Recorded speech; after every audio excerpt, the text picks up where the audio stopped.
ఈరోజు వీడియోలు చూద్దాం. జగన్ గారు ఈ తోడేళ్ల గురించి ఏమన్నారో చూద్దాం. అలాగే పవన్ కళ్యాణ్ బహుశా ఈరోజు అనుకుంటా ఆయన మళ్ళీ యాత్ర మొదలు పెడుతున్నారు. ఆ యాత్ర మీద ఒక సామాన్యుడు ఎలా స్పందించాడో కూడా చూద్దాం. వైపున చూస్తే ఒక చంద్రబాబు, ఓ దత్తపుత్రుడు, వీరికి తోడు ఒక జాతీయ బీజేపీ అనే పార్టీ, పరోక్షంగా మరో కాంగ్రెస్ పార్టీ, వీరందరూ సరిపోరు అన్నట్టు ఓ ఈనాడు, ఓ ఆంధ్రజ్యోతి, ఓ టీవీ5 ఇంతమంది తోడేళ్లు ఏకమయ్యారు కేవలం ఒకే ఒక్క జగన్ను ఎదుర్కొనేదానికి, ఒకే ఒక్క మీ అన్నను, మీ బిడ్డను, మీ తమ్ముడిని ఎదుర్కొనేందుకు. మరోసారి ఫ్యాన్కు 2 ఓట్లు వేయించి 175కు 175 అసెంబ్లీ స్థానాలు, 25 ఎంపీలకు 25 ఎంపీ స్థానాలు, మొత్తంగా 200 స్థానాలకు మొత్తంగా 200 స్థానాలు సాధించి డబుల్ సెంచరీ సర్కార్ను స్థాపించేందుకు మీరంతా కూడా సిద్ధమేనా అడుగుతా ఉన్నాను. ఎంవి ప్రసాద్ రెడ్డి గారు సీనియర్ పాత్రికేయులు, శ్రీ రవిచంద్రారెడ్డి గారు AP trade promotion corporation chairman, Shri doctor Mastanamma గారు అధికార భాషా సంఘం సభ్యులు. ఇక ప్రసాద్ రెడ్డి గారు మీరు చెప్పండి, వీళ్ళందరినీ తోడేళ్లతో పోల్చి వీళ్ళందరూ మీ బిడ్డ మీద పడుతున్నాడని జగన్ గారు అంటున్నారు. ఇంకో వైపేమో సామాన్యుడు విడిదొంప దగ చాగంటి కూడా సరిపోవట్లేదు ఈ ప్రవచనాలు అని చెప్పి ఆయన పదాలు ఎందుకులే కానీ 24 సీట్ల కోసం ఓ అడావుడి అంటూ ఆయన సామాన్యుడు చేసిన చమత్కార పూరిత వ్యాఖ్య వీరంటిని విశ్లేషిస్తూ నిజంగా నంద్యాల సభ కానీ అంతకుముందు ప్రొద్దుటూరు సభ కానీ జనం లేరా? ఇప్పుడే చూపించాను, మీ దృష్టికి తీసుకొచ్చాను. అటర్ ఫ్లాప్ అని ఈనాడు ఆంధ్రజ్యోతి రాసి మురిసిపోయి ఆనందపడిపోతున్నాయి. ఇది జనానికి నిజంగా వీళ్ళు తోడేళ్ళలాగానే మారారా వీళ్ళంతా? నిన్న పొద్దుటూరు సభ, మొన్న పొద్దుటూరు సభ, నిన్న నంద్యాల సభ కూడా జాగ్రత్తగా నేను అబ్జర్వ్ చేశాను వివిధ ఛానల్స్లోను. అంతకంటే ఎక్కువ స్పందన మనం ఊహించలేమండి. చాలా అద్భుతమైన స్పందన వచ్చింది. ప్రజల స్పందన చూస్తుంటే రాయలసీమ లాస్ట్ టైం ఎన్నికల ఫలితాలు మళ్ళీ రిపీట్ అయ్యే సూచన స్పష్టంగా కనిపిస్తుంది. ఇక మనకు ఆంధ్రప్రదేశ్లో మీడియా టెర్రరిజం గురించి మీరు ప్రత్యేకంగా మళ్ళీ ఎన్నిసార్లు చెప్పినా అదే విషయం చెప్పుకోవాల్సి వస్తుంది. మీడియా టెర్రరిజం రోజు రోజుకి వికృతమైన రూపాలు తీసుకుంటుంది. ఆ వికృతమైన రూపాలు తీసుకోవటమే వాళ్ళ ఓటమి కనిపిస్తుంది, దాంట్లో వాళ్ళ భయం కనిపిస్తున్నది. Already they have conceded defeat, అందులో మాత్రం ఏం అనుమానం లేదు. ఒక రాయలసీమ కాదు, మొత్తం ఆంధ్రప్రదేశ్లో ఎక్కడికి వెళ్ళినా జగన్మోహన్ రెడ్డికి అదే రకం స్పందన వచ్చే అవకాశాలు ఉన్నాయని నేను అనుకుంటున్నాను. ఆయనకు గత 12 సంవత్సరాలుగా ఆయన ప్రజాభిమానము కించిత్తు కూడా తగ్గలేదు. నా అంచనా అయితే ఆయనకి గత ఎన్నికల కంటే 2-3% ఓట్ల పర్సెంటేజ్ పెరిగిన నేను ఆశ్చర్యపోను. ఖచ్చితంగా అది జరిగితే, అంటే ఈ స్పందన చూస్తుంటే ఖచ్చితంగా అలా జరిగే అవకాశం ఉందని నాకు కనిపిస్తున్నది. అయితే మీడియా ప్రతిపక్ష నాయకులు అంటే వాళ్ళు సరే విమర్శలు చేయటం అనేది వాళ్ళ ధర్మం, తప్పకుండా విమర్శలు చేయొచ్చు. కానీ ఆ విమర్శ ఏంటంటే సదుద్దేశంతో చేయాలి. ఆ సామాన్యుడు చెప్పినట్టు మేము ప్రజలకు ఏం చేస్తాం, మేము అధికారులకు వస్తే జగన్ ఫెయిల్యూర్స్ ఎక్కడ అనేది అది చెప్పి, మేమైతే మొదట్లో మేము అయితే వాలంటీర్లను తీసేస్తాము, లేకపోతే సంక్షేమ ఉచితాలు తగ్గించేస్తామని ప్రకటించారు. తర్వాత అది చేయటానికి, అలా ప్రకటించడానికి వాళ్ళకి గట్స్ లేక మేము ఇంకా పెంచుతాము, వాలంటీర్ వ్యవస్థను కొనసాగుతాము అని లెంపలేసుకుంటున్నారు. అది చాలా స్పష్టంగా కనిపిస్తున్నది. మనకి రామోజీరావు, రాధాకృష్ణ వైఖరి మనకు తెలుసు. ఈ ఔటర్ రింగ్ రోడ్ని వ్యతిరేకించారు, అడ్డంకులు సృష్టించారు, వ్యాన్పిక్ అడ్డంకులు సృష్టించారు. వ్యాన్పిక్ దగ్గర అద్భుతమైన ఇండస్ట్రియల్ సిటీ ఇప్పటికే డెవలప్ అయ్యేది. రామోజీరావు అనే ఒక దుర్మార్గపు రాజకీయ జర్నలిస్టు, ఆయన జర్నలిస్ట్ గా ముద్ర వేయడం నాకు ఇష్టం. ఆయన రాజకీయ నాయకుడే, అందులో దుర్మార్గమైన రాజకీయ నాయకుడు. ఆంధ్రప్రదేశ్ విభజనకి అతనే కారణము. ఆంధ్రప్రదేశ్ పారిశ్రామికంగా ఇంకా ముందుకు దూసుకుపోకుండా అడ్డుకున్నవాడు కూడా రామోజీరావు. వ్యాన్పిక్ కి చాలా అన్యాయం జరిగిందండి. ఆ ప్రకాశం, ఆ జిల్లా ప్రాంతాల ప్రజలు ఈ విషయాన్ని గుర్తించుకుని ఓటేసేటప్పుడు వాళ్ళకి అర్థం చేసుకోవాలి. ఈ వ్యాన్పిక్ రాకుండా అడ్డుకున్న రాక్షసులు ఎవరు, ఈ మీడియా రాక్షసులు ఎవరు, రాజకీయ పార్టీలు ఎవరు, వాళ్ళు తెలుసుకోవాలి. అలాగే శ్రీ సిటీ ఎవరు డెవలప్ చేశారు? జగన్మోహన్ రెడ్డి గారి తండ్రి రాజశేఖర రెడ్డి గారు శ్రీ సిటీ ఆయన బ్రెయిన్ చైల్డ్, ఆయన డెవలప్ చేశాడు. కొప్పర్తి జగన్మోహన్ రెడ్డి గారి ఈ బ్రెయిన్ చైల్డ్, ఆయన అద్భుతంగా డెవలప్ చేస్తున్నాడు. విశాఖలో ఫార్మాసిటీ రాజశేఖర రెడ్డి గారి ఈ బ్రెయిన్ చైల్డ్. దానిని వాళ్ళు ప్రజలు గుర్తుంచుకుని ఓటేసేటప్పుడు వాళ్ళు ఖచ్చితంగా ఈ అంశాలను, పాజిటివ్ అంశాలను దృష్టిలో పెట్టుకుని పోవాలి. అభివృద్ధి లేదు, లేకపోతే ఉచితాలు ఇచ్చేస్తున్నాడు అని upper middle class elitist view point ప్రజలు ప్రభావితం కాకూడదు, కారు అని కూడా నేను నమ్ముతున్నాను. అలాగే ప్రజలకు బ్యాంక్ అకౌంట్లలో డబ్బులు పడిపోతుంటే ప్రజలకు డైరెక్ట్ గా లంచాలు లేకుండా పాలనా యంత్రాంగం పనిచేస్తుంటే లేదు అని దానికి కౌంటర్ గా మీడియా ఎంత రాసినా ప్రజలు నమ్మరు. అలాగే ఖచ్చితంగా అధికార యంత్రాంగం వాలంటీర్ వ్యవస్థ ఏ విధంగా పనిచేస్తున్నదో వారికి తెలుసు. రాజకీయ నాయకులు ఎంత రెస్పాన్సివ్ గా పనిచేస్తున్నారో వాళ్ళకి తెలుసు. వాళ్ళ ప్రసాద్ రెడ్డి గారు మీరు చెప్పింది అక్షర సత్యం. వ్యాన్ పిక్ మీద నేను అనేక సార్లు రాశాను. ఎక్కడైనా ఇండస్ట్రీస్ పెడతారని చెప్పి బ్యాంక్ లోన్లు ఎగ్గొట్టి వాళ్ళని మోసం చేసిన వాళ్ళని అరెస్ట్ చేయాలి, కానీ ఇండస్ట్రీస్ పెడతారని చెప్పి భూమి తీసుకున్న వాళ్ళని అరెస్ట్ చేసినటువంటి దౌర్భాగ్య పరిస్థితి మన దేశంలోనే చూసాం. అక్కడ ఈ పాటికి మీరు అన్నట్టు చాలా పెద్ద పెద్ద పరిశ్రమలు వచ్చాయి. ఎందుకంటే మీకు ఇంకో ఉదాహరణ చెప్తా. శ్రీ సిటీకి నేను విజిట్ చేశాను 2 సార్లు. అద్భుతంగా ఉంటుంది అక్కడ శ్రీ సిటీ. అది 2005లో 6లో 7 అనుకుంటా రాజశేఖర రెడ్డి గారి టైంలో భూసేకరణ చేస్తుంటే ఇదే ఈనాడు వాళ్ళు ఇంకేముంది రైతులకు అన్యాయం జరుగుతోందని ఎడిటోరియల్స్ కూడా రాశారు. భూములు జరుగుతోందని రాసి ఎక్స్పోర్ట్ ఓరియంటెడ్ యూనిట్స్ జోన్స్ పెట్టడానికి అక్కడక్కడ భూసేకరణ చేస్తుంటే రైతుల భూమిని తేలిక తక్కువ ధర కొట్టేస్తున్నారు అన్నట్టు. అసలు భూసేకరణనే కాదు. ఒక్క నిమిషం నా అనుభవం చెబుతాను. భూదందా అని రాశారు అప్పుడు. తర్వాత వాళ్ళ దగ్గర ఒక ఇది చూశాను నేను, ఒక అది ఆ పేపర్ కట్టింగు దాన్ని ఇచ్చేసారనమాట, లామినేట్ చేసింది నేను చూసా. దాంట్లో ఏమనుందో తెలుసా? చంద్రబాబు గారి టైంలో 2017లో బతుకు చిత్రాన్ని మార్చిన భాగ్యసీమని రాశారు. ఇదేంది ఇప్పుడు ఇది 2017ది పెట్టారు. 2000 మరి అప్పుడు భూములు అప్పుడు ఏం చేశారంటే వాళ్ళు ఏం మాట్లాడాల. నేను నెట్లోకి వెళ్ళి తెలుసుకుని చూసా, దొరికింది ఎక్కడో బాగా వెతికితే, మా మిత్రులు ఎవరినో అడిగితే దొరికితే. విచిత్రం ఏంటంటే ఆ రోజేమో భూసేకరణ తిట్టారు, చంద్రబాబు రాగానే అది బతుకు చిత్రం మార్చేసింది, భాగ్యసీమ అయిపోయిందని రాశారు. అంటే ఇంత దుర్మార్గంగా పత్రిక మారింది, అది వేరే విషయం. అయితే ఒక్కదానికి సమాధానం చెప్పండి, వీళ్ళు నిజంగానే జగన్ గారు అంటున్నట్టుగా తోడేళ్లు లాగా మారారా? అందులో అనుమానం ఏం లేదండి. ప్రజలు ఆ విషయాన్ని గుర్తించారు కాబట్టి 2019లోనే వాళ్ళకి బుద్ధి చెప్పారు. 2024లో బుద్ధి చెప్పడానికి ప్రజలు సిద్ధంగా ఉన్నారని నేను నమ్ముతున్నాను. ఖచ్చితంగా they are waiting for an opportunity. మీకు నిజానికి ఇక్కడ ఏంటంటే ఇంత ముందు ఆర్గ్యుమెంట్ కంటిన్యూ చేస్తూ ఫార్మాసిటీ కాకినాడ పక్కన ఫార్మా హబ్ వస్తుంటే దానికి వ్యతిరేకంగా లేఖ రాసిన వాళ్ళు ఎవరండి? యనమల రామకృష్ణ గారు లేఖ రాశారు. అంటే ఈ విధంగా డెవలప్మెంట్ అడ్డుకుంటూ మరోవైపున డెవలప్మెంట్ లేదు అని చెప్తాడు. అది గత 30-35 సంవత్సరాలుగా కాంగ్రెస్ ఒక నిర్ణయం తీసుకుంటే దాన్ని విమర్శిస్తాడు. రామోజీరావు సంపాదకీయ రాస్తాడు.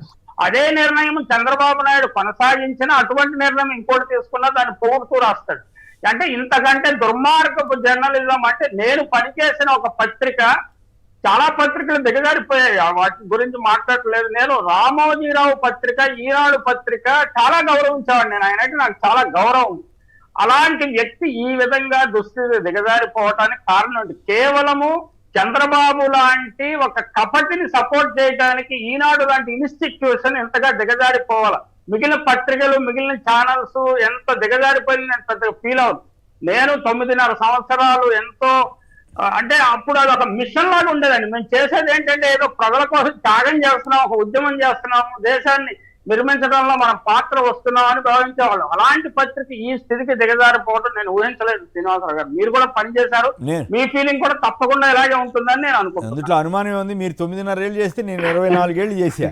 24 ఏళ్ళు చేసిన తర్వాత అప్పటికి ఇప్పటికి తేడా చూసి పోల్చుకుని ఇదేంది ఈ వయసులో ఆయన ప్రతిష్ట తెచ్చుకోవాల్సిన వయసులో ఇంత దౌర్భాగ్యంగా ఇంత నీచంగా మారిపోయి అప్రతిష్ట పాలవటం అయితే నాకు బాధే. కానీ బట్ ఆయన చేస్తున్నాడు, మనం ఏం చేస్తాం? ఇక అంత నీచంగా మారి కంట్రోల్ లేదా అనే అనుమానం కూడా వస్తుంది. ఆయన పర్సనాలిటీలోనే ఒక లోపము, ఒక ఒకటి ఉన్నది, దాన్ని ఇప్పుడు మ్యాగ్నిఫై అయిపోతున్నది. Right. ఆయన కంట్రోల్ పోయి అంటే అప్పట్లో మనం చెప్పిన అబద్ధాలైన సంగతి ఇప్పుడు అర్థమవుతా ఉంది. అప్పుడేదో అవసరం కోసం మాట్లాడి ఉంటాడు అనేది అర్థం. నాయుడు అమలాపురం నుంచి నాయుడు గారు నమస్కారం, మాట్లాడండి. మీరేమంటారు? జగన్ గారు వీళ్ళందరినీ తోడేళ్ళు అంటున్నారు. టీడీపీ, జనసేన, బీజేపీ, కాంగ్రెస్, అలాగే ఈనాడు, ఆంధ్రజ్యోతి, టీవీ వీళ్ళందరినీ కలిపి తోడేళ్ల కింద ఆయన అభివర్ణిస్తున్నాడు. మీరు ఏకీపిస్తారా?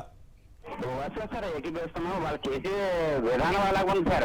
ఒక వ్యక్తిని ఇబ్బంది పెడతాకి అనేక రకాలుగా వాళ్ళు చేసే విధానాన్ని తోడేలు అనకపోతే ఇంకేమంటారు సార్? అంతేనా? సో కరెక్ట్ అండి. నంద్యాల సభకి జనం వచ్చారా రాలేదా? మీరు చూశారు కదా, నంద్యాల సభకి జనం వచ్చారా రాలేదా? ప్రజాసాక్షిగా వచ్చేసారు. మరి ఈనాడు ఆయనకి ఆంధ్రజ్యోతి ఆయనకి కళ్ళు కనపట్టలేదా? ఆ రకంగా రాయటం దౌర్భాగ్యం. అది చంద్రబాబు గారి దగ్గరికి 1000 మంది వచ్చినా 1000 మంది వచ్చేసినట్టు చూపిస్తారు.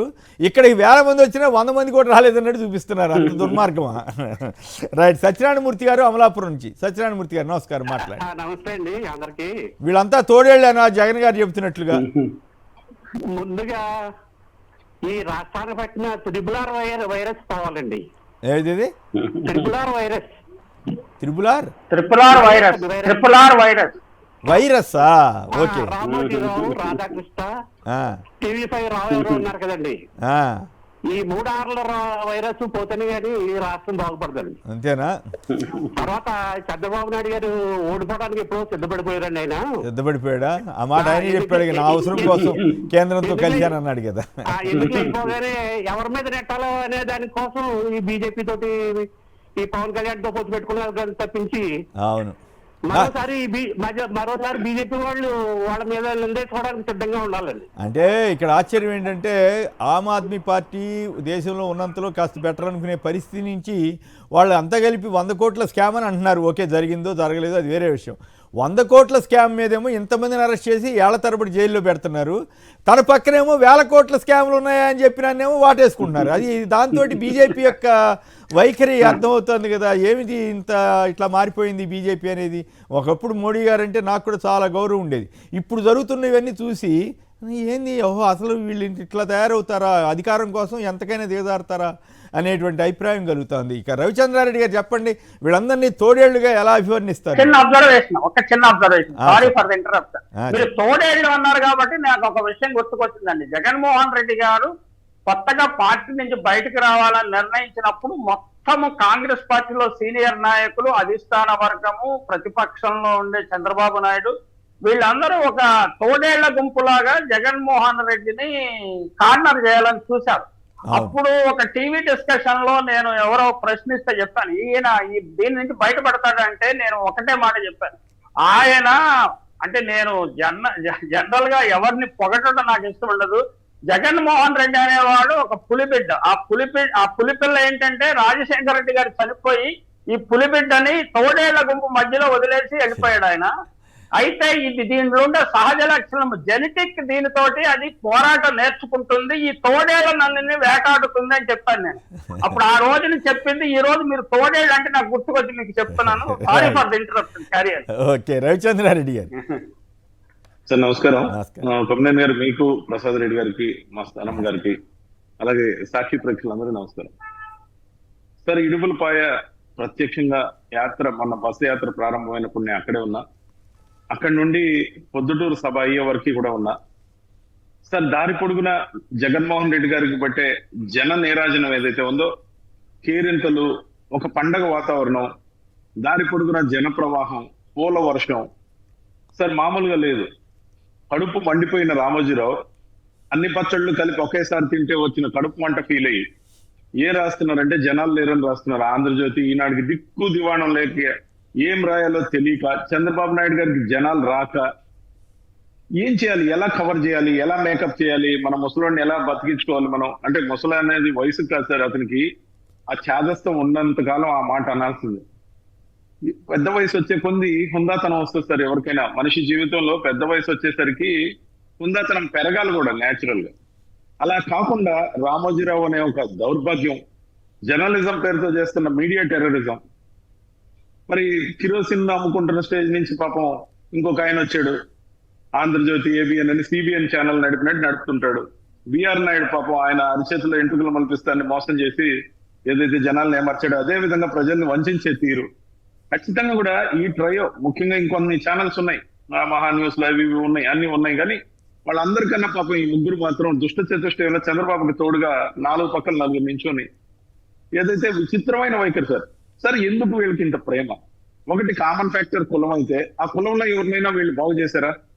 ఆ కులం అంతా మంచి మంచి వాళ్ళు ఉన్నారు సార్, వాళ్ళని ఎవరిని నేను తప్పు పట్టను. కానీ ఆ కులంలో కూడా ఇలాంటి చీడ పురుగులు ఒక 10 మంది చేరి టాప్ 10 అనో లేకపోతే ఒక 20 ఒక సిండికేట్ ఫామ్ అయ్యారు. ఈ సిండికేట్ ఎల్లో వైరస్ ద్వారా వండే వార్తలు కానీ, సమాజాన్ని కలుషితం చేసే విధంగా ప్రతిదీ వండి వార్చడం కానీ, లేని దాన్ని ఉన్నట్టు చంద్రబాబు నాయుడు గారి కోసం భ్రమింపజేయడం కానీ, ఉన్నది చేసిన మేలు చేయలేదు అసలు జరగనే లేదని చెప్పి జనాలను ఏమార్చాలనే కుట్రకోణం కానీ జగన్మోహన్ రెడ్డి గారు చేసే ఏ ఒక్క మంచి పని వీళ్ళకి నచ్చదు. ముఖ్యంగా పేదవాళ్ళని సోషల్ జస్టిస్ పేరుతో అప్లిఫ్ట్ చేసి ఈరోజు ఎంపీ సీట్లు 25, ఎమ్మెల్యే సీట్లు 175కు 100 సీట్లు ఎస్సీ ఎస్టీ బీసీ మైనారిటీలకు ఇస్తే వీళ్ళ కడుపు పంట అంతా ఇంత కాదు. ఏంది ఈ కులాలను రెచ్చగొట్టడం ఏందంటారు? అంటే సమాజంలో సోషల్ జస్టిస్ చేయడం కూడా వీళ్ళకి నేరమే సార్. జగన్మోహన్ రెడ్డి గారిలో ఒక అభినవ్ అంబేద్కర్ ఉన్నారని నా ఉద్దేశం. ఆయన పొగడ్డానికి మాట అనడంలా, నిలువెత్తు విగ్రహాన్ని ఏదైతే విజయవాడలో ప్రతిష్ఠించారో ఆయన ఇప్పటికే అందరి మనసుల్లో ఉన్నాడు. ఎందుకంటే ఇంతగా అప్లిఫ్ట్మెంట్ కోసం ఓసీ సీట్లలో బీసీలకి ఎస్సీలకి ఎస్టీలకి ఇచ్చిన ఏకైక ప్రభుత్వం ఈ దేశం మొత్తం మీద చూస్తే వైఎస్ జగన్మోహన్ రెడ్డి గారి ప్రభుత్వం, వైఎస్ఆర్సీపీ పార్టీ.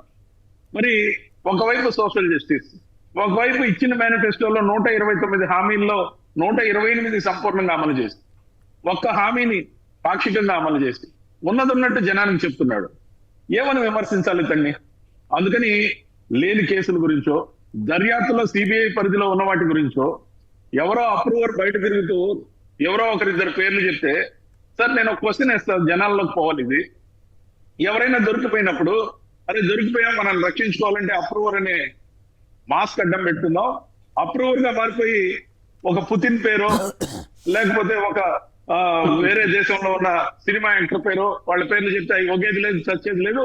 అవి అయ్యే వరకు మనం దర్జాగా బయట తిరగచ్చు, రకరకాల పార్టీల కండువ కప్పుకోవచ్చు, పేపర్లోళ్ళు లేకపోతే విపక్షాల వాళ్ళు అందరూ మనకు సపోర్ట్ చేసి విపరీతంగా మనల్ని మేపుతారు, ఆర్థికంగా కూడా బాగుండొచ్చు, కుదిరితే ఇంకో 4 పెళ్లిళ్ళు కూడా చేసుకోవచ్చు. సరే అసలు ఇంత విచిత్రం ఎక్కడైనా ఉందా? అంటే సిబిఐ కూడా నిరూపించలేని కేసుని అప్రూవర్ తోక పట్టుకొని ఈస్తూ ఏదైతే చేస్తుందో ఈ దుర్మార్గానికి కారణం. సార్ నేను అడుగుతున్నా, అదే అప్రూవర్ నేను అన్నట్టు పుతిన్ పేరో లేకపోతే దావూద్ ఇబ్రహీం పేరో లేకపోతే ఇంకో సినిమా యాక్టర్ పేరో ఏదైనా చెప్తే అవి నిరూపించలేక సిబిఐ ఇంకో 10 ఏళ్ళు అలాగే నానిస్తే అప్పటి వరకు ఈ ఆరోపణలు ఏదైతే చేశాడని చెప్పి అతన్ని బయట వదిలేస్తే, అసలుకి చేసిన వ్యక్తిని వదిలేసి అతను బెయిల్ మీద రావడానికి మాకు అబ్జెక్షన్ లేదని సునీత గారు చెప్పడం కానీ, ఆ పాయింట్ ఆఫ్ వ్యూలోకి అతను అడ్డంగా నరికి దారుణంగా నరికింది అతనే ఒప్పుకున్న తర్వాత అతనికి పనిష్మెంట్ కావాలని కోరుకోవట్లేదంటే లోపాయి గారి అవగాహన కాదా అని ఆంధ్రప్రదేశ్ ప్రజల్ని ఆలోచించమని అడుగుతున్నా. వీళ్ళ కుట్రకోణం ఏంటంటే సార్, ఆంధ్రప్రదేశ్ లో ఇంత మేలు జరిగింది, ఇన్ని పథకాలు అమల్లోకి వచ్చాయి, మేనిఫెస్టో అమలైంది, మనం చెప్పుకోవడానికి ఏమీ లేదు. 14 సంవత్సరాల గత పరిపాలనలో కూడా చెప్పుకోవడానికి ఏది ఘన చరిత్ర లేదు. 4 స్కీములు చెప్పాయంటే భయపడుతూ నీరు చెట్టు ఇంకుడు గుంటలు జన్మభూమి కమిటీలు చెప్తే వస్తారేమో అని భయం, జనం సీదరించుకుంటారని భయం. వీటన్నింటినీ బయట వేయాలంటే సార్ వీళ్ళ కోణం ఏదైతే ఉందో కుట్ర కోణం, ఆఖరి 10-15 రోజులు పూర్తిగా కడప మీద మళ్ళీ 2 జిల్లాలను అక్కడ పోటీకి పెట్టి మొత్తం రోజువారీ వార్తలు వాటి మీదే కేంద్రీకరించి రాష్ట్రంలో జరిగిన అభివృద్ధి గురించి చర్చ కాకుండా డిబేట్ల పేరుతో పేపర్లతో అన్ని రకాల ఛానల్స్ తో యూట్యూబ్ లో థంబ్నెయిల్స్ పెట్టి రాష్ట్రం అంతా అటువైపు చూసేలాగా చంద్రబాబు నాయుడు ఆ సందట్లో సడేమియేలాగా జనంలో పడేమియేలాగా ఫోర్స్ కొట్టాలి. రైట్, ఆయన మార్పు కోసం నన్ను ఎందుకు మళ్ళా చెప్పాలి. దాన్ని కొంచెం కూడా ఇంగితం లేకుండా బీజేపీ లాంటి పార్టీ, నరేంద్ర మోడీ గారు లాంటి వ్యక్తి, ఆయన్ని అనేక మాటలు అన్న వ్యక్తి, ఉగ్రవాద అన్న వ్యక్తిని మళ్ళీ ముఖ్యమంత్రి క్యాండిడేట్ గా ఎండోర్స్ చేస్తున్నాడంటే అవకాశ రాజకీయాలకి పరాకాష్ట ఇది. కాబట్టి ప్రజలందరూ చాలా విఘ్నత ఉన్నారు. ఆంధ్రప్రదేశ్ ప్రజలు చాలా విఘ్నులు సార్. ఖచ్చితంగా కూడా రాబోయే ఎలక్షన్ లో భారీ మెజారిటీతో 151 సీట్స్ మించి గెలవబోతున్నాం, మీరు చూస్తారు. రైట్, మస్తానం గారు చెప్పండి, జగన్ గారు వీళ్ళందరినీ అపోజిషను మీడియా వీళ్ళందరినీ కలిపి తోడేళ్లతో పోల్చి మరి ఆ తోడేళ్ళని ఎదుర్కోగలుగుతాడా? నమస్తే సార్. నమస్తే. ప్రజాగలం పేరు మీద రాష్ట్రమంతా ఖాళీ కుర్చీలను చూస్తున్నటువంటి వ్యక్తికి పిచ్చి పట్టి ప్రజలకు అండగా ఒక పేదల సూర్యుడిగా వెలుగుతున్నటువంటి జగన్ మోహన్ రెడ్డి గారి పట్ల వీళ్ళు చేస్తున్న వ్యాఖ్యలను ప్రజలు తీవ్రంగా ఖండిస్తున్నారు. తోడల్లే మూకుమ్మడిగా దాడి చేస్తున్నారు. 12 సంవత్సరాల క్రితం జగన్మోహన్ రెడ్డి గారు వైఎస్ఆర్సీపీ పార్టీ పెట్టినప్పుడు ఒక్కడే, ఈ రోజు ప్రజల కోసం ప్రజల వెంట తండ్రి ఆశయాలను నెరవేర్చడానికి వస్తున్నటువంటి ఒకే ఒక్కడు జగన్మోహన్ రెడ్డి గారు. వీళ్ళందరూ అధికారం కోసం, అధికారంలో ఉన్నప్పుడు ఒకరినొకరు తిట్టుకుంటారు, అధికారం కోసం ఒకరితో ఒకరు చేయగలుగుతారు. ప్రజలన్నీ కూడా చూస్తున్నారు. ఖచ్చితంగా వీళ్ళందరూ కూడా తోడేళ్లు ఎలా అయితే ముందుకు వస్తాయో, వాళ్ళు ఏదైతే అనుకుంటున్నారో అది చేయాలి అని వస్తున్నారు. ఆ ఆటలన్నీ కూడా ఈ రోజు ఆంధ్రప్రదేశ్ లో సాగవు అని సిద్ధం సభలు ప్రతి క్షణం నిరూపిస్తూ ఉన్నాయి. ప్రజాగలం పేరు మీద మీటింగులు పెడుతూ ఉన్నారు, కానీ అది ప్రజల గలం కాదండి. నిజంగా ప్రజాగలం ఏంటి అన్నది సిద్ధం సభలకు వచ్చి ప్రజల యొక్క మనోభావాన్ని తెలుసుకున్న నాడు ప్రజాగలం ఏంటో తెలుస్తుంది. ఈ రోజు మనం చూసాం వైజాగ్ లో పారిశ్రామిక సమ్మిట్ జరిగినప్పుడు లక్షల కోట్ల పెట్టుబడులను ఆంధ్రప్రదేశ్ కు ఆహ్వానించినటువంటి ఘనత వైఎస్ జగన్మోహన్ రెడ్డి గారిది. ఈ రోజు ఆయన నడుస్తున్నాడు, ఆయన వెంట అశేషమైన ప్రజా జనం రోడ్ల పైన సభలలో వైకాపా జెండాను పట్టుకొని నడుస్తున్నారు అంటే అది నిజంగా జగన్మోహన్ రెడ్డి గారు ప్రజల హృదయాలలో, పేదల హృదయాలలో తను ఏర్పరచుకున్నటువంటి స్థానం అంత గొప్పది. ఈ రోజు మనం చూసినట్లయితే గతంలో ఎన్నో ప్రభుత్వాలు వచ్చాయి, ఎన్నో పార్టీలు వచ్చాయి, ఎన్నో మేనిఫెస్టోలను రిలీజ్ చేశారు. బట్ వైఎస్ఆర్సీపీ 2019లో ఏదైతే మేనిఫెస్టో రిలీజ్ చేశారో దాంట్లో 99% హామీలను నెరవేర్చినటువంటి ఏకైక నాయకుడు, దమ్మున్న నాయకుడు అని నేను చెబుతున్న మాట కాదు, రాష్ట్రంలో ఉన్న ప్రతి బడుగు బలహీన వర్గాలు చెప్తున్న మాట. ఈరోజు 99% మేనిఫెస్టోలను అమలు చేయటమే కాకుండా మీ కుటుంబానికి ఏదైనా మంచి జరిగి ఉంది అని మీరు నమ్మినట్లయితే నాకు అండగా నిలబడండి అన్నది రాష్ట్ర దేశ రాజకీయాలలో ఏనాడైనా ఏ నాయకుడైనా ఇంత గొప్పగా ఇంత ధైర్యంతో చెప్పినటువంటి నాయకుడు ఉన్నాడా అని మా ప్రశ్న. కాబట్టి ప్రజలన్నీ చూస్తున్నారు. ప్రొద్దుటూరు సభ కానీ, నంద్యాల సభ కానీ వచ్చినటువంటి అశేష జనవాహిని చూసి, జగనన్న సైన్యాన్ని చూసి ఏమి మాట్లాడాలో, ఏమి చేయాలో అర్థం కాని పరిస్థితి ఈ రోజు ఎన్డీఏ కూటమిలో తలెత్తుతూ ఉంది. ముఖ్యంగా చంద్రబాబు నాయుడు గారు కానీ, పవన్ కళ్యాణ్ గారు కానీ, తర్వాత కాంగ్రెస్ పార్టీలు కానీ ఇవన్నీ ఎందుకు కలవవలసి వచ్చింది? ఒక వ్యక్తిని ఢీకొట్టడానికి, ఒక పేదల సూర్యుడిని ఓడించటానికి వీళ్ళందరూ ఏకమై వస్తున్నారా? తోడేలులాగా ఏకమై వస్తున్నారు. వాళ్ళు ఏ రోజైనా ఎన్నికల సమయాలలో ఆ పార్టీ గతంలో ఏం చేసింది, తర్వాత భవిష్యత్తులో ప్రజలకు అండగా ఎలా ఉంటాం, రాష్ట్రాన్ని ఎలా అభివృద్ధి పదంలో నడుపుతాము అన్న చర్చ ఎక్కడే కానీ లేదు. ఎక్కడ చూసినా కూడా ఈరోజు చంద్రబాబు నాయుడు గారి ముఖంలో ఒక భయం ఆయన్ను వెంటాడుతూ ఉంది. అదే జగన్మోహన్ రెడ్డి గారిని చూడండి. నిజంగా అబ్దుల్ కలాం ఒక మాట చెప్తారండి, సూర్యుడిలా ప్రకాశించాలంటే ముందు సూర్యుడిలాగా మండాలి అని చెప్తాడు ఆయన. నిజంగా పాదయాత్రలో, ప్రజా ప్రస్థానాన్ని, ఆయన ప్రజా సంకల్ప యాత్రలో 3648 కిలోమీటర్లు ఎర్రటి ఎండలో ఆ రోజు జగన్మోహన్ రెడ్డి గారు పేదల పక్షాన మండాడు కాబట్టే 2019లో పేదల సూర్యుడిగా గెలవగలిగాడు.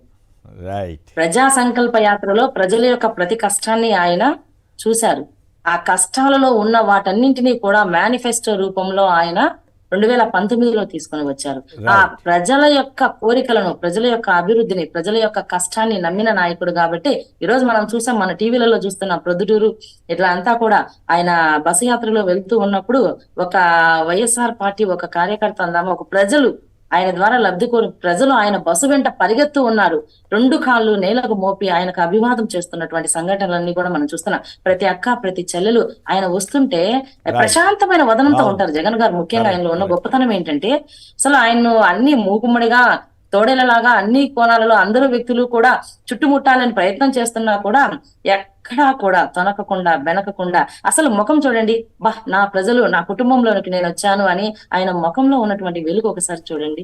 అలా భయం అన్నది ఎప్పుడు కూడా ఎరగని నాయకుడు మన జగన్మోహన్ రెడ్డి గారు. అలాగే డ్వాక్రా రుణమాఫీ అండి, చేయూత కానీ తర్వాత డ్వాక్రా రుణమాఫీలలో ప్రజలకు ఇచ్చినటువంటి హామీలని నెరవేర్చారు. ఈరోజు లక్షల కోట్ల రూపాయలు, 25,000 కోట్ల రూపాయలంతా కూడా అక్క చెల్లెలకు, డ్వాక్రా మహిళలకు వాళ్ళ ఆర్థిక స్వావలంబనను బయటికి తీసుకువచ్చేదానికి ఎంతో కష్టపడ్డారు. ఇలాంటి నాయకుడిని ఢీకొట్టడానికి నలుగురు తోడేళ్ళు కాదండి, 400 తోడేళ్ళు వచ్చినా కూడా ఏమీ చేయలేరని ప్రజల మాటగా చెప్తున్నారు. ఓకే, రాజేంద్ర బాబు గారు గుడివాడ, చెప్పండి. జగన్ గారు వీళ్ళందరినీ ప్రతిపక్షాలు అట్లాగే ప్రతిపక్ష మీడియా అంతటినీ కలిపి తోడేళ్లతో పోలిస్తారు. మరి ఆ తోడేళ్లను ఎదుర్కోగలుగుతున్నారా జగన్ గారు? నమస్తే అండి. నమస్తే. జగన్ గారు ఏమి ఎదుర్కోవట్లేదండి, పేద ప్రజలే ఎదుర్కొంటారండి. పేద ప్రజలందరూ కలిసి తెచ్చుకున్న పార్టీ ఇది. పేద ప్రజలకే నిధులన్నీ ఎక్కువ వాడుతున్నాడని పేదలకు దూరం అయిపోయాడు. పేదల మీద కక్షతో, కసితో, ఈసుతో, ద్వేషాలతో పుట్టిన శత్రువులతో కూడిన విష కూటమైన పార్టీ అండి ఇది. వీళ్ళందరూ కూడా ప్రచారం అంతా కూడా విష కూటమిగానే చేస్తారు. రోజు చేసేది ప్రత్యేకంగా చెప్పాల్సిన లేదు కనుక అవి కొద్దిగా వివరించి మాకు చెబుతా ఉండండి మీరు. అయితే పేదలందరూ కలిసి కసితో మళ్ళీ మీ 2 ఓట్లు ఫ్యాన్ మీద వేసి మళ్ళీ మీరు ఈ పార్టీ తెచ్చుకుంటేనే మీరు మీ పిల్లలు గౌరవంగా హాయిగా తలెత్తుకుని మళ్ళీ తిరగలుగుతారు. గెలవటమా లేదా అనేది మీ చేతుల్లోనే ఉంది. మీరు హాయిగా బతకాలంటే అందరూ ఏకమైన 2 ఓట్లు ఫ్యాన్ మీద వేయాల్సిందిగా కోరుతున్నానండి. Right, okay. సుబ్బారావు గారు, అల్లూరు సీతారామరాజు జిల్లా, నమస్కారం అండి. మాట్లాడండి. తోడేళ్లను ఎదుర్కొంటున్నారా జగన్ గారు? పెద్దలందరికీ కూడా నమస్కారం అండి. నమస్కారం. ఈ 2 రోజుల నుంచి కూడా జగన్ గారి యొక్క సిద్ధం యాత్ర చూస్తున్నామండి. వీళ్ళందరూ యాత్ర చూసిన కాడ నుంచి చంద్రబాబు నాయుడు గాని, ఈ పవన్ కళ్యాణ్ గాని వీళ్ళకి ఏమి మాట్లాడాలనేది అర్థం కాక కావాలి అని చెప్పేసి ఉద్దేశపూర్వకంగా విమర్శించడం, అది వ్యక్తిగత విమర్శలు తప్పితే వారి యొక్క పరిపాలనలో ఎక్కడైనా లోటుపాట్లు ఉంటే ఎత్తు చూపడం అనేది 5 సంవత్సరాల్లో ఏ రోజున కూడా 40 సంవత్సరాలు ఇండస్ట్రీ అనే వ్యక్తి చెప్పడం చేత కాలేదండి. ఈ జగన్మోహన్ రెడ్డి గారు అన్నప్రాసన రోజునే ఆవకాయ పచ్చడి అన్నం తిన్నాడండి. ఆ యొక్క విధానంతో మన జగన్మోహన్ రెడ్డి గారు అన్నప్రాసన రోజున ఆవకాయ పచ్చడి అన్నం తిన్నాక కసితోటి వీళ్ళను ఎదుర్కోవటం అనేది ఆయనకి పెద్ద కష్టం అనేది కాదు. ఇలాంటి వాళ్ళు ఎంతమంది కలిసినా కూడా జగన్మోహన్ రెడ్డి గారి యొక్క విజయాన్ని ఎవరు కూడా ఆపలేదండి. అరచేతిని అడ్డుపెట్టి సూర్యకాంతిని ఏ విధంగా ఆపలేరు జగన్మోహన్ రెడ్డి గారి యొక్క ప్రజల రైట్, ఓకే. శ్రీనివాసులు రెడ్డి గారు, నెల్లూరు నుంచి. నాకు ఇంకో డౌట్ కూడా వచ్చింది. చంద్రబాబు గారు కానీ పవన్ కళ్యాణ్ గారు కానీ అప్పట్లో ఇప్పుడు జగన్ గారు అడుగుతున్నారు కదా, మీరు ఆ మేనిఫెస్టో చూపించి ఇవన్నీ హామీలు నెరవేర్చలేదంటే పోనీ వాటిని కూడా నెరవేరుస్తామని, రైతు అప్పుడు మిగిలిపోయిన రుణాల మాఫీ చేస్తామని కూడా ఎందుకు చెప్పట్లేదో అర్థం కావట్లేదు. శ్రీనివాసులు రెడ్డి గారు, దీని మీద కూడా మీరు మాట్లాడితే మాట్లాడండి. తోడేళ్లని జగన్ గారు ఎదుర్కొంటున్నారా? ఇవన్నీ ఊరికనే పిచ్చి మాటలు సార్. ఆయన వాళ్ళకి ఏమన్నా ప్రతిపక్షాలకు వాళ్ళ తల్లిదండ్రులు ఏమన్నా సీట్ కానీ రాసి పెట్టించారు సార్. అంతేనా? జగన్ సీఎం అయినప్పటి నుంచి ఆ కుర్చీ కోసం పడే పోట్లు వాళ్ళు 5 ఏళ్ళు ఓర్చుకొని ఉండలేరు సార్. 5 ఏళ్ళు పరిపాలన చూసి తర్వాత ఆయన సరిగా చేయలేదనో చేసాడనో ప్రజల్లోకి పోయి మేము చేస్తామని చెప్పలేరా సార్? అవును. ఈ రోజు రవిచంద్రారెడ్డి చెప్పిన 151 అబౌవ్ కాదు సార్, 162 అబౌవ్. అంతేనా? నా అంచనా మీరు రాసి పెట్టుకోండి సార్. నా కళ ఎన్ని ఏళ్ళ నుంచో మీతో మాట్లాడాలని ఈ రోజుకి దక్కింది సార్. Okay, right. మీరంటే చాలా ఇష్టం సార్ నాకు. మీరు కరెక్ట్ గా యాంకరింగ్ చేస్తారు సార్. రైట్. సాల్మన్ రాజు గారు, గుడివాడ. సాల్మన్ రాజు గారు, నమస్కారం. జగన్ గారు 2014 నాటి లెటరు జగన్ గారు, చంద్రబాబు గారు మొత్తం జనానికి పంచిన లెటర్ చూపించి వాటన్నింటిని అడుగుతున్నాడు. ఆ హామీల గురించి ఎందుకు చంద్రబాబు గారు మాట్లాడట్లేదు? వాళ్ళంతా నిజంగానే తోడేళ్లుగా మారి జగన్పై పడాలని చూస్తున్నారా? మీరు టీవీ వింటూ మాట్లాడకూడదు మిత్రమా. నమస్తే సార్. నమస్తే, మాట్లాడండి సార్. 100 మంది తోడేళ్ళు వచ్చినా సరే జగన్మోహన్ రెడ్డి గారిని ఏం చేయలేదు సార్. ఏం చేయలేరా? ఆ తర్వాత సార్ వాళ్ళ మేనిఫెస్టో అసలు ఎక్కడుంది సార్? మేనిఫెస్టో ఎప్పుడో చెత్తబుట్టలో వేశారు కదా సార్ వాళ్ళు. చెత్తబుట్టలు వేశారు. కనీసం ఇప్పుడైనా అప్పుడు మిగిలిపోయిన రుణమాఫీ ఇప్పుడు చేస్తానని కూడా ఆయన చెప్పట్లేదు. అది విశేషం. జగన్ గారు అడుగుతున్నారు కదా. చంద్రబాబు నాయుడు గారు ఎప్పుడు జగన్మోహన్ రెడ్డి గారు తిడుతున్నారు కానీ ఆయన చేస్తాను అంటలేదు కదా సార్ అసలు. అవును, ఆయన తిట్ట ఈనాడు ఆంధ్రజ్యోతి పర్వ, ఇదే ఆత్మానందం రాక్షసానందం. చెత్త పేపర్లు సార్ అయ్యి. Right, okay. సంక్షిప్తంగా దీని మీద మాట్లాడండి. మన ప్రసాద్ రెడ్డి గారు చెప్పండి. ఇప్పుడు జగన్ గారు చాలా స్పెసిఫిక్గా ఆ లెటర్ ప్రతి సభలో చూపిస్తున్నారు. ఏది మోడీ గారు, చంద్రబాబు గారు, పవన్ కళ్యాణ్ గారు ముగ్గురు ఫోటోలు వేసి కింద చంద్రబాబు గారు సంతకం రాసి నేను రుణమాఫీ చేసేస్తాను తమ్ముళ్ళు, ఆడవాళ్ళ మెడల్లోని, రైతుల భార్యల మెడల్లోని బంగారం తాకట్లో ఉంది అదంతా ఇడిపించుకొచ్చేస్తాను తమ్ముళ్ళు అని ఆ రోజు చెప్పాడు కదా. మరి ఇప్పుడు వాటి గురించి జగన్ గారు అడుగుతుంటే ఎందుకు మాట్లాడట్లేదు చంద్రబాబు గారు? మాట్లాడాలి కదా. నేను మీ ప్రశ్నకి సమాధానం చెప్పే ముందు మస్తానమ్మ గారిని కంగ్రాచులేట్ చేయాలి. ఆవిడ చాలా మంచి అబ్జర్వేషన్ చేస్తారండి. జగన్మోహన్ రెడ్డి గారు గతంలో లేనంత ప్రశాంతత, అంటే జనంలో స్పందన చూసి ఆయన చాలా ప్రశాంతంగాను సంతోషంగాను ఉన్నట్టు కనిపిస్తున్నది. ఆ విషయాన్ని డాక్టర్ మస్తానమ్మ గారు మన దృష్టికి తీసుకొచ్చారు. చాలా సంతోషము. ఐ థింక్ మీరు ఇంకొక ప్యానలిస్ట్ మీకు ఉపయోగపడుతుండొచ్చు అనుకుంటున్నాను, నేను అనుకోవడం. That is my observation. అలాగే మీరు ఇప్పుడు అడిగిన ప్రశ్నకు సమాధానం చెప్తాను. నేను చంద్రబాబు నాయుడు గారి వాగ్దానాలు నమ్మి నష్టపోయిన వాళ్ళు నేను కూడా ఉన్నాను. రైతు ప్రసాద్ రెడ్డి ఏ విధంగా అంటే ఆయన రుణమాఫీ చేస్తాదని నేను రుణం కట్టడానికి వెళ్తే, పంట రుణం కట్టడానికి వెళ్తే బ్యాంక్ వాళ్ళు కూడా రుణమాఫీ చేస్తున్నారు కదా సార్, ఎందుకు కడుతున్నారు అంటే ఓకే వెయిట్ చేస్తానంటే తర్వాత నాకు రుణమాఫీ కాలేదు, 7,500 రూపాయలు పెనాలిటీ. నా జీవితంలో నేను ఎప్పుడు కూడా అపరాధ వడ్డీ ఇది ఏది చేయలేదు సార్. ప్రతిదీ టైం చేయడం అనేది ఒక అలవాటు నాకు. First time and last time నా జీవితంలో అదే. నేను 7,500 అపరాధ వడ్డీ కట్టాల్సి వచ్చింది. అవును, ఇప్పుడు వెళ్ళి వసూలు చేసుకోండి, ఇప్పుడు మంచి టైం కదా చంద్రబాబు. ఆయనకి నేను ఈ విషయం పదే అనేక టీవీ ఛానల్స్ లో చెప్పి చేయాల్సినంత డ్యామేజ్ అయితే ఆయన చేశాను. అంటే ఆయన మాటను విశ్వసనీయత లేని మాట వ్యక్తి అనేది నేను చెప్పదలుచుకున్నాను. అవును, ఇప్పుడు ఆయన కానీ రామోజీరావు కానీ రాధాకృష్ణ గారి అప్పుడు మేము ఏం చేయలేకపోయాం, ఇప్పుడు మళ్ళీ చేస్తాం. ఇప్పుడు ఇచ్చే సూపర్ 6 ఆయన బెంజి కారో లేకపోతే ఇంకోటి అంటుంటారు కదా కిలో బంగారు, వాటితో పాటు ఇవి కూడా చేస్తామని చెప్పొచ్చు కదా. అంటే ప్రజలు జ్ఞాపక శక్తి చాలా తక్కువ, ప్రజలు క్షమించే గుణం కూడా చాలా ఎక్కువ అండి. అందువల్ల ఏంటంటే వాళ్ళు ఇంత గట్టిగా మీలాగా నాలాగా జర్నలిస్ట్ లాగా ప్రతి విషయాన్ని గుర్తు పెట్టుకుని ఫైల్స్ మెయింటైన్ చేసుకుంటూ మనం చెయ్యరు. అందువల్ల వాళ్ళు they are getting away with murder. నిజానికి డెమోక్రసీని మర్డర్ చేయటము, అసలు అంటే రాజకీయాలంటే విశ్వసనీయత లేకుండా చేయటము. ఎన్టీ రామారావు గారు మాటిస్తే మాట మీద నిలబడేవాడు, వీళ్ళు మాటిస్తే మాట ఖచ్చితంగా మరుసటి రోజు మార్చేస్తున్నారు. అలాగే వివిధ పార్టీలతో పొత్తులు, ఒక్కొక్క ఎన్నికకి ఒక్కొక్క పొత్తులు కలుసుకోవడం ఇవన్నీ చూస్తుంటే చాలా విడ్డూరంగా ఉన్నది. ఈ పరిస్థితి ఏంటంటే రాజకీయాల మీద ప్రజలు ఏహీభావం కలగటానికి మనం ఇంకో అంశం మీద కూడా చర్చకి వెళ్ళాలి. ప్రసాద్ రెడ్డి గారు, మోహన్ రావు గారు విజయవాడ. మోహన్ రావు చెప్పండి, తోడేళ్ళు అలాగే చంద్రబాబు గారికి చూపిస్తున్నాడు కదా జగన్ గారు, ఆ లెటర్ చూపించి వాటి గురించి ఎందుకు మాట్లాడట్లేదు ఆయన చంద్రబాబు గారు? కరెక్టేనండి. ప్రతిపక్ష నాయకులు అందరూ కూడా తోడేళ్లగా తయారయ్యి ప్రజలని తీర్చుతున్నారు ఇన్నాళ్ళు. మనల్ని కాపాడేటటువంటి నాయకుడు జగన్ మాత్రమే అని ప్రజలు నమ్మారు, అదే విశ్వాసంతో ఉన్నారు కూడా. కాబట్టి కంపల్సరిగా మళ్ళీ జగన్ రావటం అనేది ఖాయం అండి.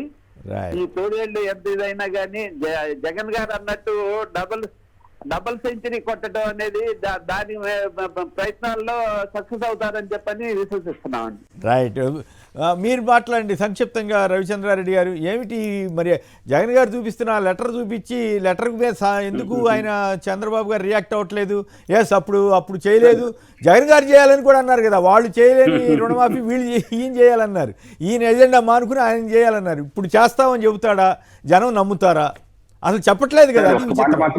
సార్ ఒక్క మాట మాత్రం నిజం, చంద్రబాబు నాయుడు గారు మాఫీ చేసేది మేనిఫెస్టోని, ప్రజలకు ఏమన్నా చేస్తారంటే చేసేది మాత్రం మోసాన్ని. వినేవాడు అమాయకుడైతే చెప్పేవాడు చంద్రబాబు నాయుడు. నమ్మించడమే అతని వృత్తి, మోసం చేయడం అతని ప్రవృత్తి. నమ్మించడం అతని వృత్తి, మోసం చేయడం అతని ప్రవృత్తి. ఖచ్చితంగా కూడా చంద్రబాబు నాయుడు అంటే క్రెడిబిలిటీ లేని ఒక నాయకుడు.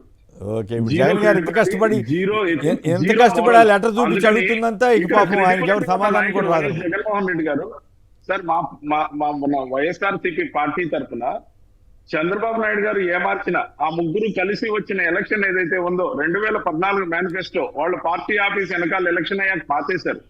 కానీ మేము దాన్ని వెలికి తీసి కాపీలు చేసి మొత్తం మా మేనిఫెస్టో వాళ్ళ మేనిఫెస్టోని కంపేర్ చేయమని, వాళ్ళు ఇచ్చే ఉత్తిత్తి హామీల్ని నమ్మద్దని ప్రజల్ని ఏమార్చే విధానాన్ని గమనించమని మేము ప్రజల్ని ఎడ్యుకేట్ చేస్తాం కూడా ఎలక్షన్ అయ్యే వరకు. రైట్. మస్తానం గారు, మే 11వ తేదీన జరిగే ఓట్ల పండుగలో వాళ్ళు తీర్పిస్తారు. రైట్. జూన్ 4వ తేదీ పండుగ జరుపుకుంటారు. మస్తానం గారు, దీని మీద మీరు సంక్షిప్తంగా మీరు కూడా ఒక్క కామెంట్ నిమిషం సార్. నేను ఇక్కడ రవిచంద్రారెడ్డి గారికి ఒక చిన్న మనవండి. పంట రుణాల మాఫీ, రైతు రుణమాఫీ ఇస్తారు జగన్మోహన్ రెడ్డి గారు ఎన్నికల మేనిఫెస్టోలో విపరీతమైన ప్రచారం జరుగుతున్నది. అది నిజమా కాదా? ఎందుకంటే పంట రుణాలు తిరిగి చెల్లించాల్సిన గడువు వచ్చేసింది. అది ఆయన ఎట్లా చెప్తారు? ఈ విషయాన్ని కాదు రవిచంద్రారెడ్డి గారు ఎట్లా చెప్తారు? అది కరెక్ట్ కాదు, మీరు అడగడం కరెక్ట్ కాదు. ఆయన దృష్టికి తీసుకొస్తున్నారు మీ చర్చ ద్వారా, ప్రభుత్వం దృష్టికి. ఓకే, వారం రోజుల్లో ఉగాది రోజు, లేకపోతే రైతులు మళ్ళీ గందరగోళంలో పడి నష్టపోయే అవకాశం ఉన్నది. ఉగాది రోజున మేనిఫెస్టో వస్తుందట. ఏ హామీ ఇచ్చినా ఉత్తుత్తి హామీ. చంద్రబాబు నాయుడు గారిని ప్రజలు నమ్మడానికి సిద్ధంగా లేరు. ఇంటికి కేజీ బంగారం ఇస్తామని చెప్పినా ఇంటికో బెంచ్ కారు కొనిస్తామన్నా కూడా నమ్మరు. ఎందుకంటే ప్రజలకు ఆంధ్రప్రదేశ్ ప్రభుత్వం చేస్తుందా లేదా అనే విషయం మీద క్లారిటీ ఇవ్వటం మంచిది. చెల్లించే సమయం వచ్చింది. ఒక వారం రోజులు ఆగండి సరిపోద్ది, ఒక 10 రోజులు ఆగండి పార్టీ తీసుకునే విధాన నిర్ణయాన్ని గురించి అధికార ప్రతినిధిగా మేము ఎటువంటి మాట మాట్లాడు. రైట్. మస్తానమ్మ గారు, చంద్రబాబు నాయుడు గారు బ్యాంక్ లో ఉన్న బంగారాన్ని చూస్తున్నారు. పేదల మహిళల గుండెల్లో ఉన్నటువంటి జగన్ గారిని చూడట్లేదు ఆయన. అసలు ఈ రోజు ప్రజల గుండెల్లో జగన్మోహన్ రెడ్డి గారు ఉన్నారు. జగన్మోహన్ రెడ్డి గారి గుండెల్లో ఒక అంబేద్కర్, ఒక జ్యోతిరావు పూలే, ఒక స్వామి వివేకానంద్ ఉన్నారు. సామాజిక న్యాయం అన్నది మనం ఇన్ని రాజకీయాలు చూసాము. ఎవరు చెప్పారు సార్ సామాజిక న్యాయం అన్న మాట? అలాగే స్వామి వివేకానంద గారు చెప్పారు, మహిళాభ్యుదయమే దేశాభ్యుదయం అని చెప్పారు. ఈ రోజు అమ్మఒడి కానీ, చేయూత కానీ, ఆసరా కానీ, సొంతింటి కల కానీ, తర్వాత రేషన్ కార్డు కానీ, తర్వాత ఇలా ప్రతిదీ కూడా మహిళల చుట్టూ, మహిళ ఇంటికి దీపం అన్నారు. ఆ మహిళ పేరుతో ఎందుకు? మహిళాభివృద్ధి దేశాభివృద్ధి, మహిళాభివృద్ధి రాష్ట్రాభివృద్ధి అని నమ్మిన నాయకుడు. తర్వాత చంద్రబాబు నాయుడు గారు ఈ రోజు ప్రజల్లో, ఆయన పార్టీలో ఇప్పుడు కూటమి ఏదైతే ఉందో ఆ కూటమి నమ్ముకో ఉన్నటువంటి ప్రజలకు ఒక కన్ఫ్యూజన్ ఉంది. మేము గ్లాస్ కడగాల ఓటు, సైకిల్ కడగాల, రేపు ఇంకేదైనా చెప్తే దానికి కడగాల. అసలు వాళ్ళు ఏ దానికి ప్రచారానికి వెళ్ళాలో వాళ్ళకి అర్థం కాక తలలు పట్టుకొని కూర్చున్నటువంటి పరిస్థితి. నేను అడిగింది మస్తానం గారు, నేను అడిగినాటికే ఆ యాంగిల్లోకే రావాలి. మీరు చెప్పినా కూడా ప్రధానంగా ఏమిటంటే జగన్ గారు ఆ లెటర్ చూపించి అడుగుతున్నారు, మీరు రుణమాఫీ అయిందా, అవ్వలేదు కదా, మరి దీనికి చంద్రబాబు గారు వాటి మీద సమాధానం చెప్పాల్సిన బాధ్యత ఉందా లేదా? ఎందుకు చెప్పట్లేదు? ఈనాడు వాళ్ళు, ఆంధ్రప్రదేశ్ అటువంటి ఎందుకు అడగట్లేదు? పదవిలో ఉన్నప్పుడే రుణమాఫీ చేస్తామని చెప్పినప్పుడే చేయలేదు. ఇంకా ఇప్పుడు ఏం చెప్పే ధైర్యం ఉంటుందంటారు? ఏ అధికారము లేనప్పుడు 2014 నాటి లెటర్నే జగన్ గారు చూపించి చంద్రబాబు గారు అట్లా అప్పుడు మోసం చేశారు అని ఆయన అంటున్నారు కదా, దానికి రిప్లై ఇవ్వాల్సిన బాధ్యత చంద్రబాబు మీద ఉంది కదా అనేది నా ప్రశ్న. అసలు చెప్పేదానికి సమాధానాలు లేవు కదా సార్ వాళ్ళ దగ్గర. చెప్పేదానికి సమాధానాలు లేవు. ధైర్యంగా వాళ్ళు ముందుకు నడిచేటటువంటి పరిస్థితి లేదు. అందుకోసమే కదా ఈ రోజు దాగుడు మూతల రాజకీయాలు ఆడుతున్నారు. వాళ్ళు చేసిన వాళ్ళ పార్టీనే ఇప్పుడు దాగుడు మూతల పార్టీగా తయారైంది. వాళ్ళు చెప్పిన హామీలకు తర్వాత మనం అడిగే ప్రశ్నలకు సమాధానాలు లేవు. కాబట్టి ఏం చెప్తారు వాళ్ళు ఎన్ని లెటర్లు చూపించినా కూడా? రైట్. మోహన్ రెడ్డి గారు బాపట్ల, ఇప్పుడు ఈ అంశంలో కూడా వద్దాం అనుకుంటున్నాం. మీరు అనుకోకుండా బాపట్ల నుంచి మీరు ఫోన్ చేశారు. మోహన్ రెడ్డి గారు చెప్పండి, నిన్న మీ అక్కడ టీడీపీ క్యాండిడేట్ దగ్గర 56 లక్షలు దొరికాయని వస్తే ఈనాడు వాళ్ళు ఏం రాస్తున్నారంటే పట్టుబడినందుకు ఇట్లా పట్టుబడ్డాయని బాధపడతా రాస్తున్నారు. ఇంతకంటే దుర్మార్గం ఒక పత్రిక అలా చేయొచ్చా? ఓకే, ఎవరి దగ్గర అయినా సరే పట్టుకోండి అని చెప్పి రాయాల్సిన పత్రిక మా టీడీపీ అభ్యర్థి దగ్గర పట్టుకుంటారా, ఆయన లక్ష్యంగా చేస్తారా అని రాస్తున్నారు. ఏమిటి దాని మీద మీ అభిప్రాయం ఏంటి? నమస్తే సార్ అందరికీ, ఎక్కడ ఉన్న పెద్దలకి. అది బాగా రొయ్యల కంపెనీ మీద అక్కడ చీరాలకి బాపట్ల మధ్యలో నక్కవారిపాలెం అని ఒక యాసిడ్ ఉంది సార్ అయింది నరేంద్రబాబు గారిది. ఓకే, అది వాళ్ళు ఎవరన్నా కానీ ఇన్ఫర్మేషన్ ఇచ్చారు కానీ అయితే బయట వాళ్ళ మన బోటాలకి ఏం తెలుస్తారు అక్కడ డబ్బులు ఉండయి అని అంతే ఉంటది. ఈయనకి అతను బాగా డబ్బులు రొయ్యల మీద బాగా సంపాదించాలండి. అందరు చంద్రబాబు నాయుడు ఎవరికి ఇచ్చినా బాగా కోటీసులకే కదండి టికెట్ ఇస్తుంది. అవును అవును, దాని మీద అప్పుడు అందుకని కాదు. నిన్న మొన్నప్పుడు రఘురామరాజు గారు అడుగుతున్నారు, రఘురామకృష్ణరాజు గారు, బాపట్లకి వరంగల్ బీజేపీ క్యాండిడేట్ని తీసుకొచ్చి బాపట్ల ఎంపీ క్యాండిడేట్కి ఎట్లా పెట్టారని ఆయన అడిగాడు. పైగా వేరే వాళ్ళు కూడా అడగలేదు. కనీసం తెలుగుదేశంలో కూడా లేడు ఆయన, బీజేపీ కార్యదర్శి, కనీసం రిజైన్ కూడా చేయలేదు. రైట్, కంప్లీట్ చేయండి, మాట్లాడండి మోహన్ రెడ్డి గారు. నందిగా సురేష్కి మాకు ఈజీగా అయినట్టే గెలుపు ఇంకా.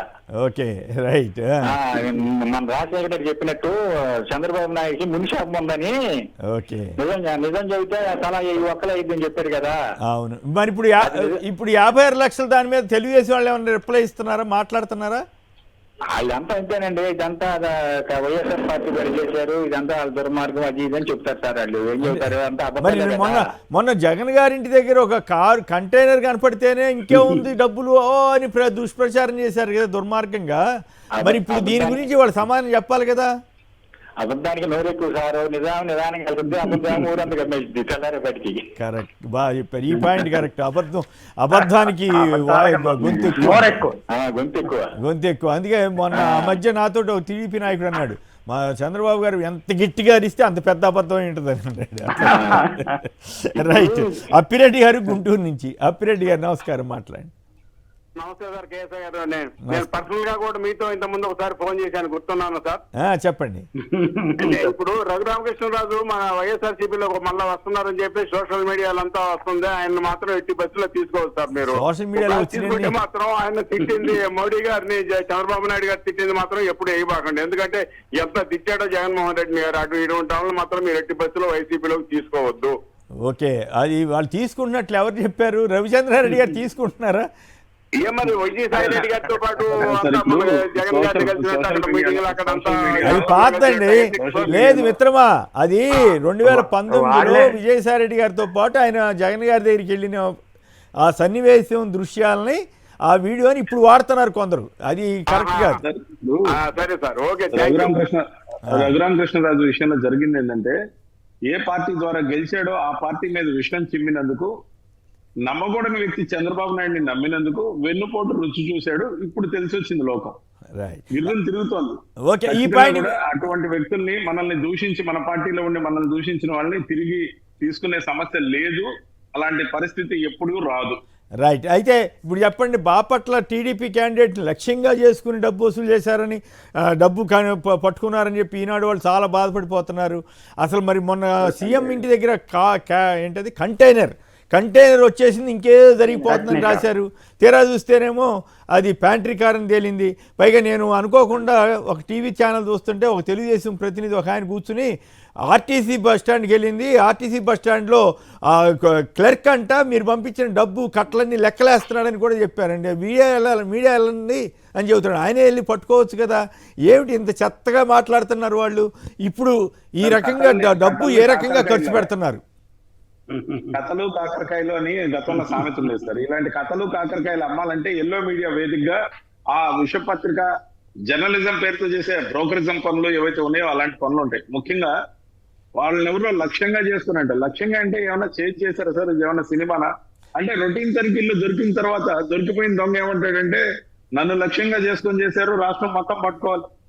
ఎక్కడ దొరికితే అక్కడ పట్టుకుంటారు, ఎవరినైనా పట్టుకుంటారు. ఎలక్షన్ కమిషన్ పర్వ్యూలో పోలీసులు ఉన్నారు, రాష్ట్ర ప్రభుత్వం పరిధిలో లేరు సార్. ఆ మాత్రం కూడా తెలియకుండా ఏం మాట్లాడుతున్నారో, ఎందుకు మాట్లాడుతున్నారో, అంటే దొరికిపోయాం కాబట్టి ఏదో ఒకటి చెప్పుకోవాలి కాబట్టి చెప్పుకునే పరిస్థితి కూడా లేకుండా, ఆ సొమ్ము నాది కాదనో, లెక్కల్లో ఉన్న సొమ్మనో, లేకపోతే ఎలక్షన్ కోసం దాన్ని వాడటం లేదు, పలానా బిజినెస్ ద్వారా వచ్చిన సొమ్మనో లెక్కలు చూపించి దాన్ని తీసుకోవచ్చు.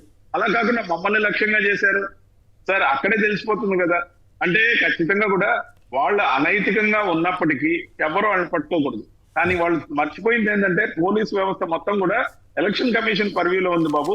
మీరు ఖచ్చితంగా కూడా మా మీద ఆరోపణలు చేసినా మీ మీదే వస్తుంది. ప్రసాద్ రెడ్డి గారు దీని మీద నిజానికి ఆ డబ్బు పట్టుకోవడం అనేది అది రొటీన్ ఎక్సర్సైజ్ అని చాలా మందిని పట్టుకుంటుంటారు. ఇంకా కొంత భవిష్యత్తులో ఇంకా చాలా మందిని కూడా పట్టుకోవచ్చు. మరి ఎందుకైనా అంత ఓవర్ కాన్ఫిడెన్స్ ద్వారా ఈ డబ్బును దొరికిపోయి ఉండొచ్చు. మనం ఏం జరుగుతుందనేది చూడాలి. ఐటీ వాళ్ళు పట్టుకున్నవన్నీ కూడా కన్విక్షన్ ఉంటుంది, లేకపోతే దొంగ డబ్బు అనుకోవడానికి కూడా వీల్లేదు. అంటే మనకి ఆ క్యాండిడేట్ తరఫున కొంత ఇన్ఫర్మేషన్ వస్తే మనం దాని మీద వ్యాఖ్యానం చేయడానికి సబబుగా ఉంటుంది. కాదు ప్రసాద్ రెడ్డి గారు, మొన్న రాసిన పద్ధతి మాత్రం ఖచ్చితంగా అభ్యంతరకరం. కాదు ప్రసాద్ రెడ్డి గారు, మొన్న సీఎం ఆఫీస్ కి ప్యాంట్రీ కార్ వెళితే అది కంటైనర్ లాగా కనపడి వీళ్ళకి ఓ ఫోటోల మీద ఫోటోలు వేసి రాసిన వాళ్ళు ఇప్పుడు ఏం రాస్తున్నారు తెలుసా? ఒక రొయ్యల కంటైనర్, ఇప్పుడు తెర చూస్తే టీడీపీ వాళ్ళ ఇప్పుడు రొయ్యల కంటైనర్ దొరికింది. రొయ్యల కంటైనర్లో అట్టపెట్టిలో దాచి ఉంచిన 56 లక్షల నగదును అధికారులు గుర్తించి స్వాధీనం చేసుకున్నారు. అయితే నెలాఖరు కావడంతో ఉద్యోగులు సిబ్బందికి జీతాలు చెల్లించేందుకు నగదు తెచ్చినట్లు అధికార సంస్థ ప్రతినిధులు తెలిపారు అని రాసి, బాపట్ల పైనేమో టీడీపీ అభ్యర్థి లక్ష్యంగా దాడులు అని రాశారు. నిజంగా ఈ రోజుల్లో ఈ నగదు పంచుతారండి, ఉద్యోగస్తులకి జీతాలు ఇస్తున్నారండి, ఆ నగదు 56 లక్షలు అట్లా తీసుకొచ్చి అంత బ్యాంక్ అకౌంట్ ట్రాన్స్ఫర్ చేసేయడం ఇదంతా జరుగుతుంది కదా. చూపించాలి కదా, పోనీ పలానా బ్యాంక్ నుంచి విత్డ్రా చేసినట్టు చూపించాలి కదా. అదంతా ఇన్వెస్టిగేషన్ లో తేలుతుంది. అలాగే ఆ సోషల్ మీడియా వేదికగా చాలా రకరకాల ప్రచారం జరుగుతుంది. అంటే సచివాలయంలో ఈ డబ్బు దాచారు, సచివాలయం డబ్బు నుంచి ఏంటి తాడేపల్లి ప్యాలెస్ వెళుతుందని ఒకటి, ఇంపార్టెంట్ ఫైల్స్ తీసుకెళ్లిపోతున్నారని, వాటిని తగలబెట్టేస్తారని రకరకాల ప్రచారం. అంటే వాళ్ళకి చేసింది ఏమీ లేక చెప్పుకోవడానికి ఏం చేత నమోదు చేయలేదని కూడా చెప్పారు. నీచత్వానికి తెగపడుతూ నీచత్వమైన పరాకాష్ఠగా ఏదైతే ఈ ఎలక్షన్ కి వస్తున్నారో వాళ్ళకి గత్యంతరం లేని పరిస్థితి సార్. వాళ్ళ దగ్గర ఏముంది, క్రెడెన్షియల్ ఏం లేదు. రైట్. ఇక ప్రసాద్ రెడ్డి గారు, రవిచంద్రారెడ్డి గారు, మస్తానమ్మ గారు అందరికి కూడా ధన్యవాదాలు. ఇది నేటి వార్తా విశ్లేషణ కార్యక్రమం. నమస్కారం.